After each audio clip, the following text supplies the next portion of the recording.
Rien ne doit tant diminuer la satisfaction que nous avons de nous-mêmes que de voir que nous désapprouvons dans un temps ce que nous approuvions dans un autre. Quelques différences qui paraissent entre les fortunes, il y a néanmoins une certaine compensation de biens et de maux qui les rend égales. Quelques grands avantages que la nature donne, ce n'est pas elle seule, mais la fortune avec elle qui fait les héros. Le mépris des richesses était dans les philosophes un désir caché de venger leur mérite de l'injustice de la fortune par le mépris des mêmes biens dont elle les privait. C'était un secret pour se garantir de l'avilissement de la pauvreté. C'était un chemin détourné pour aller à la considération qu'ils ne pouvaient avoir par les richesses. La haine pour les favoris n'est autre chose que l'amour de la faveur. Le dépit de ne la pas posséder se console et s'adoucit par le mépris que l'on témoigne de ceux qui la possèdent. Et nous leur refusons nos hommages, ne pouvant pas leur ôter ce qui leur attire ceux de tout le monde. Pour s'établir dans le monde, on fait tout ce que l'on peut pour y paraître établi.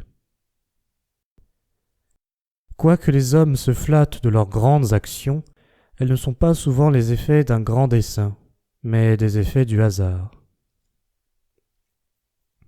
Il semble que nos actions aient des étoiles heureuses ou malheureuses, à qui elles doivent une grande partie de la louange et du blâme qu'on leur donne. Il n'y a point d'accident si malheureux dont les habiles gens ne tirent quelque avantage, ni de si heureux que les imprudents ne puissent tourner à leur préjudice. La fortune tourne tout à l'avantage de ceux qu'elle favorise. Le bonheur et le malheur des hommes ne dépend pas moins de leur humeur que de la fortune. La sincérité est une ouverture de cœur.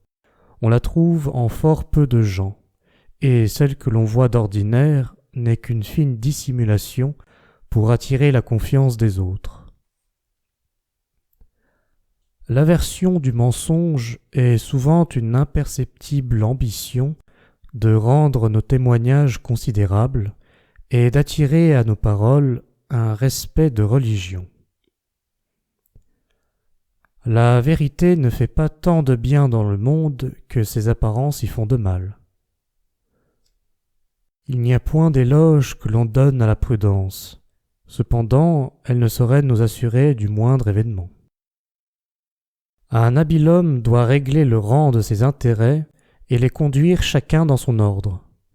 Notre avidité le trouble souvent, en nous faisant courir à tant de choses à la fois, que pour désirer trop les moins importantes, on manque les plus considérables.